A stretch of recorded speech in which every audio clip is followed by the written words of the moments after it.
Hey guys, welcome back to the Girlfriends and Goals podcast YouTube channel. My name is Samaria, and this is my co-host and best friend Neosha. We are reviewing Married at First Sight season 14, reunion part 2. And this is actually going to be our last review of this season because it's been such a long season. I might watch the Where Are They Now possibly next week. So if you're on Twitter, you can follow us there at GF and Goals Pod, and we'll be live tweeting that. But other than that, yeah, this is a wrap for season 14, and we will definitely be back for season 15 in San Diego. We'll start with the wedding episodes for that one. So just in case you guys don't know, and you can follow us on Instagram at Girlfriends and Goals Podcast if you guys missed our reviews. And of course, check out our podcast episodes that we upload to YouTube, but also are available on all podcast platforms. All right, that's it for the intro. There wasn't too much going on in the second part of this reunion. They definitely could have given this to us last week. But they started with the women having a roundtable, which I'm not always a big fan of them bringing the women together and the men together because we're not here for their friendships. You know, we're here for Married at First Sight. So I was just like, okay, this is a little bit underwhelming, but what were your thoughts from the girl talk that they had? Well, I guess they kind of had to because one of the girls was there for friendship, Alyssa. Right. She clearly showed up just to hang out. But I mean, the only thing that I wrote that was somewhat memorable was, I guess, Jasmina having her fallout with Lindsey. And then once I heard the reason why, I guess I wasn't that surprised. I mean, Jasmina has, I think, I don't want to say a strong personality, but she doesn't seem like the type where you're just going to walk all over her. Right. And Lindsey is clearly Lindsey. So when I found out that they fell out, I was like, that's interesting. You kind of made it all the way through the season without any drama. And then after the fact, here it goes. And then I guess it was because Lindsey, being messy per usual, was trying to talk about Alyssa, who was long gone with Jasmina during, I guess, like the ride to the airport or whatever that car ride situation was. And she just couldn't respect the fact that Jasmina is also in communication with Alyssa, and she just doesn't want to hear it. But once again, it's Lindsey like pushing the boundaries, not having respect when someone tells her like, hey, I'm done with the conversation or whatever it is. Yeah, you know, it's interesting because I 100% agree with Jasmina on that. Yeah. Just that, because I don't want to hear us, even if I'm not friends with the person, I don't really want to hear you trash talk anybody. Like, that has nothing to do with me. If you have a problem with them, take it up with them. So I could definitely understand where she was coming from. And again, like you said, Lindsey doesn't listen. I will say one thing that I felt was notable about this girl gathering was how close Jasmina and Alyssa are. And it seems like Jasmina, Katina, and Alyssa are like pretty, chummy. And I personally don't like that. I think for some people, it seemed like those three were ganging up on Lindsey.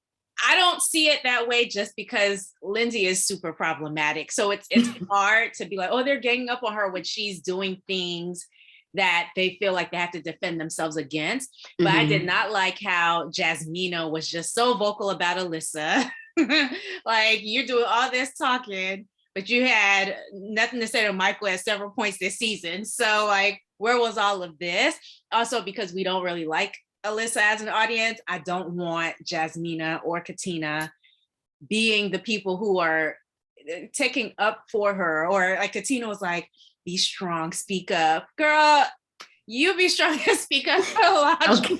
Like, I don't like that friendship. I don't, especially after one of the reasons why Alyssa didn't like Chris or felt like they weren't compatible was because of how vocal he is about social issues that affect Black people.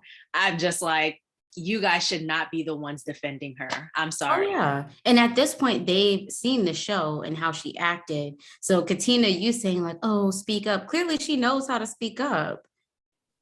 She had Come no on problems, now. only zero problems. So now she's trying to act like, I don't know. I just dislike that they brought her on the screen. That's one of the reasons why I'm hesitant to watch next week's episode, because it seems like they're following her a little bit too much for my liking. And then they're trying to insinuate that there's some matchup with her and this guy from last season, which I know you didn't watch, but he's more of the like cowboy down south type. But I will say he seemed very polite all season long. And so I don't know what they're trying to tease to the audience, but I'm not going for it because I don't think she's someone he would ever go for. That's just my opinion. If you watched last season, comment down below and let me know if you guys think Brian from Houston would even be interested in Alyssa. Yeah, she kept mentioning, well, they all kept mentioning a cowboy and nothing about his character. I mean, just a mess. Just a cowboy. You just need a hat, some boots. Yeah. And go to the rodeo. I would say I love how Noi was just like, my name is Bennett and I ain't in it. Like she was like, I don't want any parts of the drama. And Jasmina was like, Noi, whose fault was it? She tried to get her to pick sides. And Noi gave this very like diplomatic answer. It was just, she was not trying to be involved. I guess they talked about the tattoo situation, which I also don't care about that. But yeah. What did you think about, I can't remember who said this, but they talked about Katina's ring and how it was a big ring for all the embarrassment. Yes. Cringy. So cringy. Oh my gosh. I was just like, can you guys not say those words? Here we go again. Just like I just want better for her. And I wish, like, you know, sometimes people are in those types of relationships, but you don't know anything about it. I almost wish I could unknow everything that I know, like, or unsee everything that I saw if they're gonna stay together. Yeah, so that's what I had about the girl talk. Yeah, I don't think there was pretty much it. It was just like Lindsey being messy, being a mean girl. Alyssa still. Oh, sorry, there was one more thing. Sorry. So all the ladies were like, oh, I mean, we all agree that he should have a job. What? Like, you guys don't know that man's situation. Relax. But I like how they said they weren't judging him. And Lindsey brought it all the way down from, remember when she was doing her diary sessions? And she was just like, oh, good luck with that. You don't have a job and da-da-da-da-da, because she thought he was smart.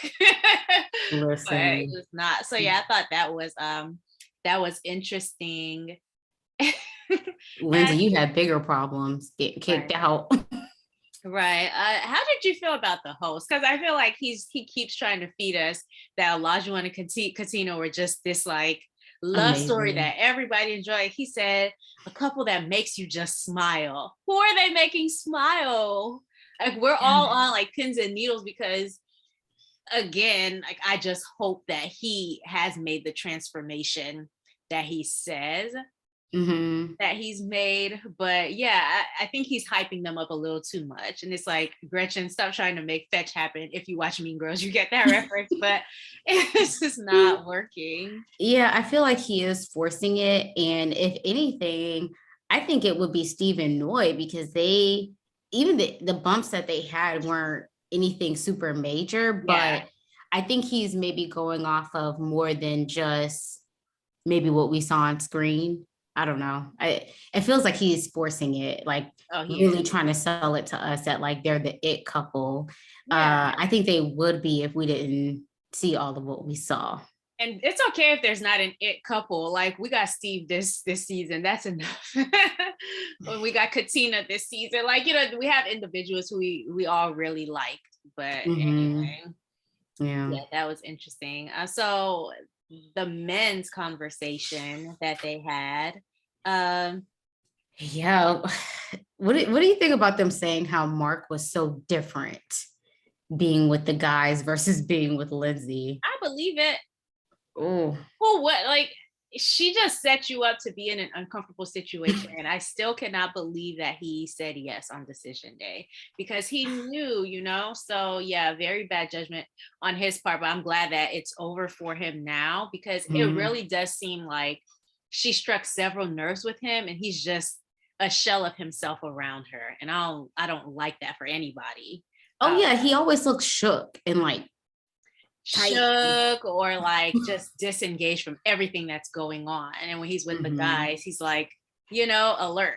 He's Mark the Shark. Exactly. And she did say that earlier on, that he was a different person, but what she didn't mention was that it was probably because of her. Like she said, the Mark that y'all are getting is a different Mark than what I get. Yeah. And if she were someone who could like take accountability, I think she would realize why that is. But yeah, especially if you spit on somebody's shirt. Oh my gosh. Yeah. Goodness. Like that's just so disrespectful. And how do you expect kindness from somebody when that's the type of stuff that you do?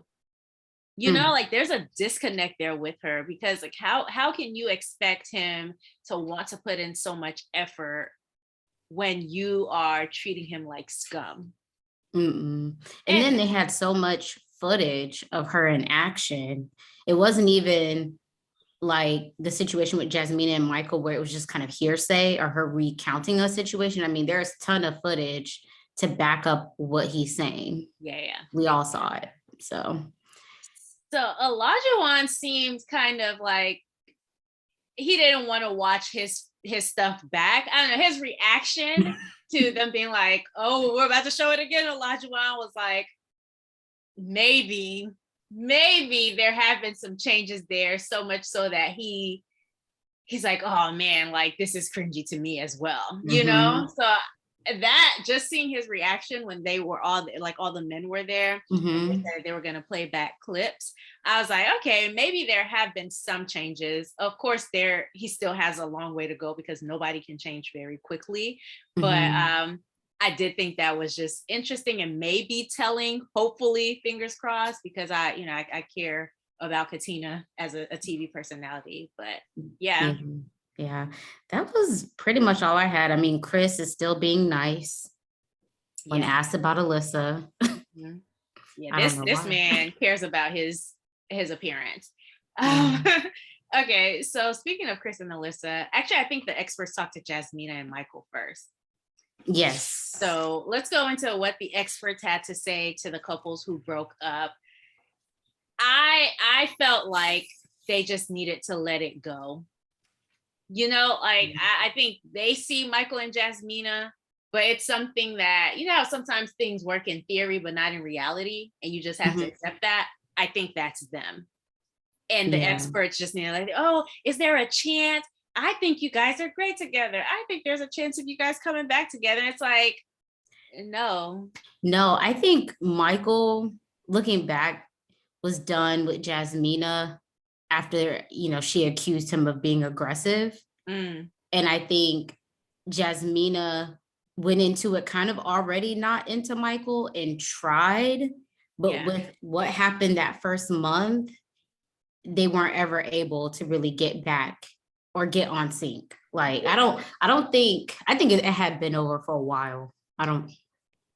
Which is crazy, because what happened within that first month wasn't, like, looking back, a big deal, just like the laptop situation that she thinks broke them up. Or, she's like, oh yeah, I asked him to bring the laptop, and then when the time came, he didn't bring the laptop, and he said, oh, you didn't ask me. And like, if y'all just didn't want to be together, you guys just didn't want to be together. Like, it reminds me of like, I think she was spot on when she said, when you like somebody, like little things that might irk you, you're willing to work through them and work past them. And I think that's absolutely true. If you already don't like somebody, which she already did not like Michael, it's hard to overlook the little things. Like, you feel like you have to harp on them, and now, it's like the straw that's breaking the camel's back or something like that, So I think she was really spot on when she said that. And again, I want your opinion on this though. Okay, after month one, do you think if Jasmina would have gotten around to like being into him physically, at least, that Michael would have been on board? I do think so. I do, just because I think he was more of the personality to try to like do things to make it work. Mm-hmm. And I do think she was the bigger problem. Mm. Yeah. So I do think, like, even though he was done, because he did warm up to it, and he was doing nice things for her. The anniversary was absolutely Mm-hmm. beautiful. Like, so I do think if she would not have been herself in this situation, Mm-hmm. I think there was a chance for sure. Yeah, her and Lindsey are the two that I'll never understand why they said yes. Mm. It doesn't make sense. And Jasmina gave her answer first. And so when they went to Michael, I was like, he ain't gonna tell her no. Yeah. Yeah. And I think that's so with the question that you asked me, the fact that he didn't say no on decision day, I think tells me that if she would have been willing before, Mm-hmm. he would have been willing as well. Yeah, I mean, she flat out said that Michael isn't her person. I will say though that the advice, like when Dr. Viviana was giving advice and Mm-hmm. she was saying, you're going to go back into the dating market and be like, well, what was I thinking? I did feel in that moment, I don't know if it was the way they edited it, but Jasmina was like over talking them. So I don't know if it was just the way it was edited or if she actually was just like not trying to hear it. I don't know.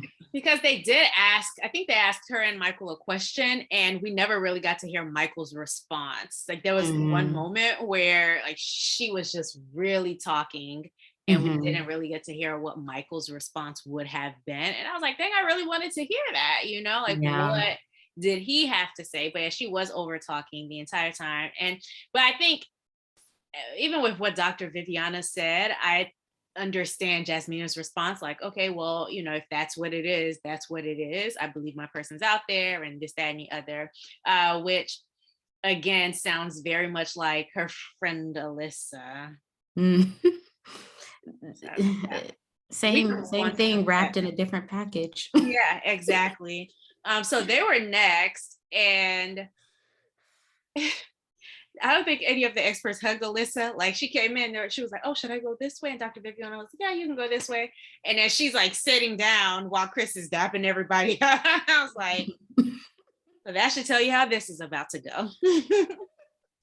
Was there anything that happened during their conversation with Alyssa and Chris that stuck out to you that you'd like to talk about? Only that I loved how Dr. V came with the receipts ready. Like, no. This is actually what you asked for. And I'm glad that they harped on that, just because it was almost like she was trying to paint them in a bad light. Oh, yeah. And that y'all didn't pay attention to what I wanted.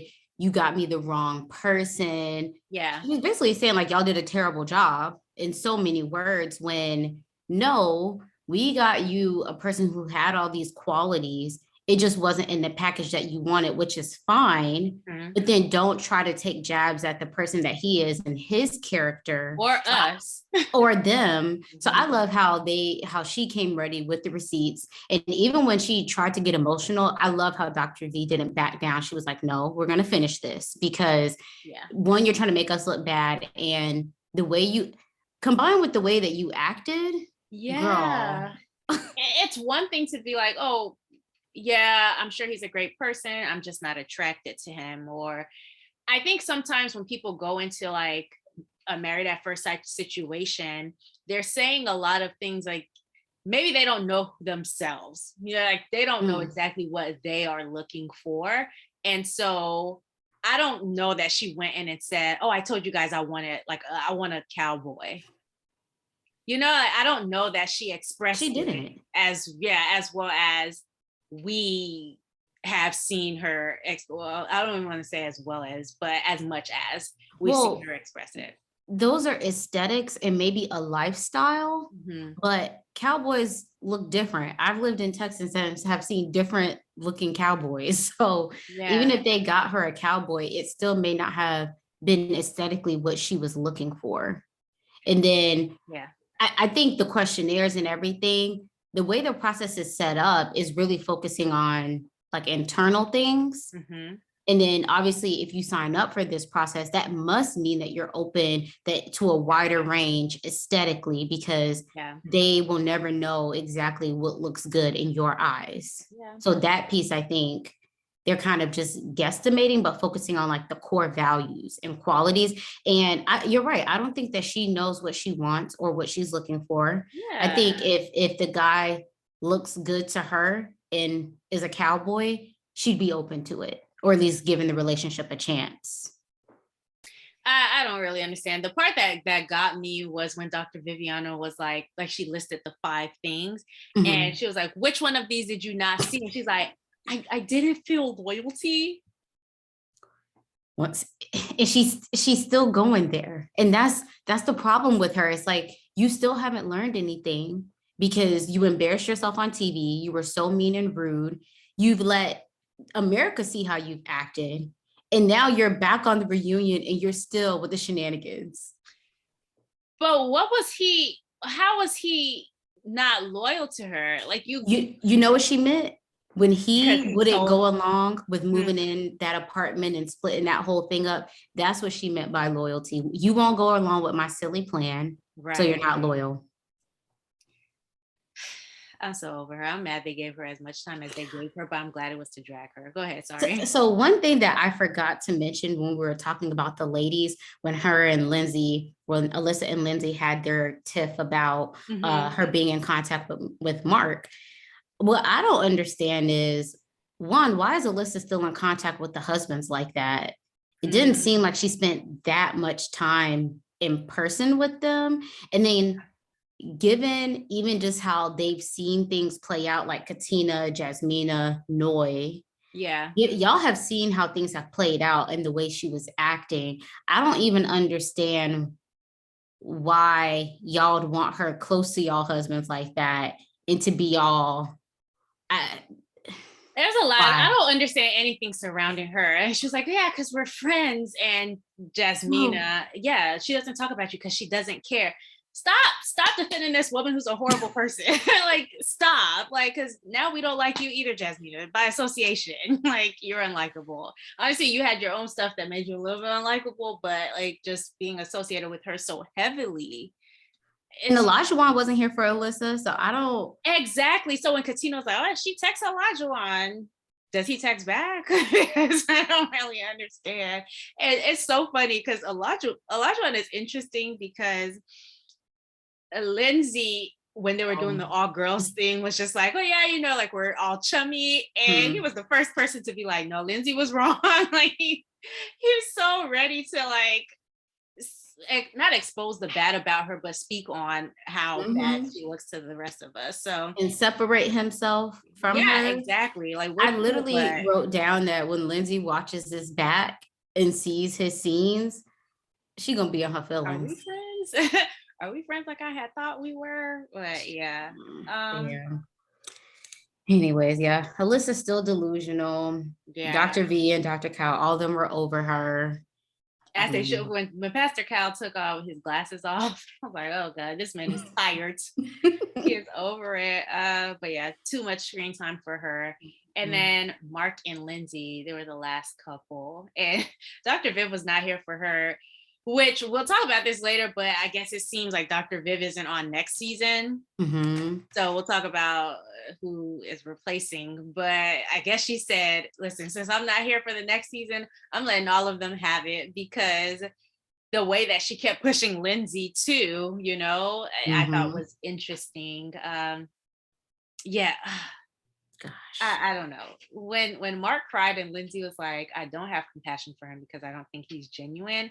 It's like, yeah, you've acted like someone who doesn't have compassion for him for a really long time. And I'm glad that you can articulate what we've already seen. Yeah. I think though, Mark does have his flaws. Yeah. And I think what really gets to Lindsey is the fact that the experts, the audience, we're not as interested in hearing about his flaws or cutting her slack, because hers are so in your face and overwhelming. Even her whole story about Mark missing her birthday celebration. Once I heard the whole, you spit on his shirt, whatever, girl. The thing is, I think if we thought Lindsey genuinely understood her flaws, because we mentioned Mark's flaws a lot, like people were even questioning, why did he say yes? Was it because of housing? Was it, to get her to help him? Which, if a house doesn't get remodeled in 7 days, so I'm curious to know how much she helped him with the remodeling, because yeah, I don't know how much could have been done within a week. But yeah, I think we know Mark's flaws and we say Mark's flaws. It's just that you have so many more to talk on and they're so much bigger. So it's not that we're not interested in hearing about his flaws. I think we can acknowledge them, but you are the more flawed human, everyone but you. Yeah. And she seems to take pride in that. When she cuts deep. Yeah, and that's not something that, yeah. And I don't know. But there wasn't much else besides her like cutting him down. Same stuff that we've seen all season, her cutting him down. Yeah, bullying him. Yeah. For him to say he's been bullied a lot in his life and this is the worst. I feel bad because he was one who, this is his second time trying out for the show. So he really wanted this. But I think that was part of the problem. Earlier on, I think he went in trying to be very accommodating, understanding, and that it was almost to a fault because I think Lindsey got the vibe that she could take it there and he's going to be around for it. Like he said, like I should say something earlier on and not just go along with when things really go left. Yeah. Well, I really wish him the best. Yeah. And her out in California. Girl. Yeah. Anyway, so they all get together at the end. And I think the only thing that I really remember was Olajuwon trying to get her to like apologize to him, which I thought was interesting. And I think it makes sense because it seems like he might be the only one on that stage who she might be close to listening to. So I really I understood him trying to say, hey, we talked about accountability. This is your time. Like that was so funny to me, but necessary. It reminded me of like a parent like coaching their child. Right, remember we talked about it. Yeah. Yeah, but if I were Mark and it took all that, I'm like, I don't even want it. You can keep it. At least in my face, you have to coach her on it. You can have it. And then eventually she gave some type of apology, which was pretty much, I'm sorry you feel that way. Oh man, but yeah, it wasn't genuine at all. Yeah. That's really all that I have on the reunion. Did anything else happen that was noteworthy? No, not really. I mean, the outtakes were cute. Yeah, I mean, I have faith. Oh, go ahead. Steve and Noy living separately. They kept saying, oh, they live separately. And I guess they do. But from what they explained, it's not every night. Like it's most nights they spend together. Yeah, I guess I'm not as worried about that, especially if she'll be pregnant within a year. Oh, she's gonna find her way over there. Especially when that baby comes, she's gonna want help. Okay, maybe she's just waiting until her lease is up or something like that. I don't know. Yeah, and I also feel like it's one of those things where they didn't have much controversy, so it seems like they're kind of harping on this living together thing, just so they have something to talk about with them. Steve is sensible, so if it was a situation like where he wasn't comfortable, then that would be one thing. But he's just like, oh, we got to figure it out. It's cool. I enjoy the time that she over there too, so it's fine. But you and your dog, right? You and Sushi. Oh yeah, that was all I had. I mean, they don't drug it out so far. Yeah, we don't have any juice left. Yeah. But Devon Franklin is allegedly, well, no, I think somebody announced it, right? I think it's confirmed. It's out there. So yeah, so he's one of the judges, and then someone else. I didn't look into the other lady. But I guess, what do you think? Because there are talks about, why do we need him and Pastor Cal? Because they seem to be in the same specialty, maybe. They're both Black men. They're both is Devon an actual pastor? I think. Mhm. Okay, so they're both pastors. So I it's don't know like that he's a lead pastor, but I know that he's a part of a church where I think he is a in pastor. leadership. Okay. Yeah, I think. So what do you think about him joining the cast? So it'll be four, two Yeah, women, and two men. to be fair, sorry, something's crashing outside my house. But to be fair, the show did start with four experts. Mm. They dwindled down to three over time. Well, I don't know how I feel specifically about Devon Franklin just Mhm. yet. I'm gonna give him a chance to come on, and I guess we'll see how it goes. But I do think that Devon Franklin is younger than Pastor Cal. He's divorced, so that may bring a different perspective. I don't know. I wonder if he was divorced when this season was shot. That's something that's interesting to me because this was shot in August. Like this was shot last summer. These Oh well, weddings and like it started last summer. And well, so they announced their divorce like at the back half of 2021. right, like December or Yeah. something. Hmm. And so I wonder how that's gonna. But the talks have been out there though before that. Like it was like a few months before someone like a blog put out that he was going through a divorce. And then it was like confirmed a few months later. So I don't know. Maybe he was married. I mean, he maybe have actually been married, but maybe separated. Yeah. Yeah. Okay. I am also gonna give him a chance.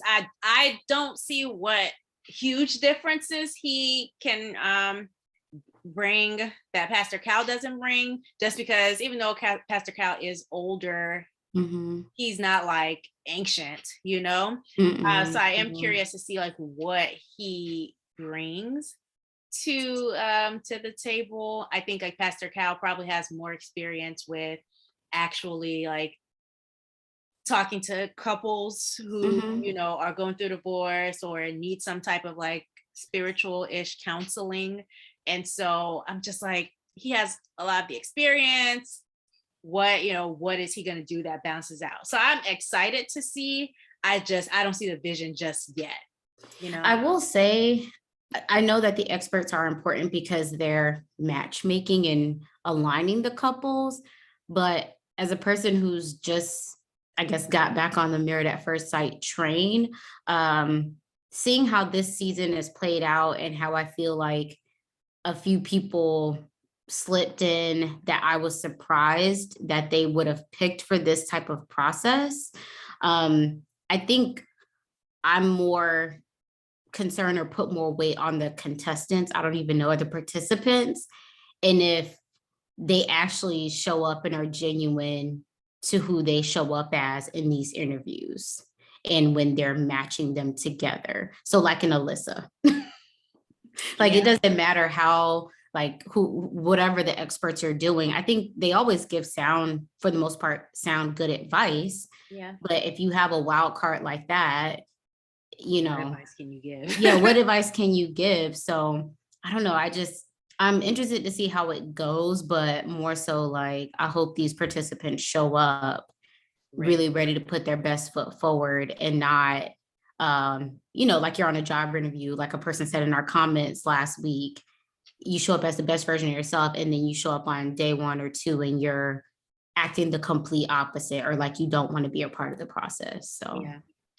All right. Well, y'all, we'll be back next season. Please watch our podcast episodes. I'll include one at the end of this clip so that you guys can just click on it and watch and leave your comments on that. We are on Instagram at Girlfriends and Goals Podcast every single day, pretty much. So you'll follow us there and be in communication with us.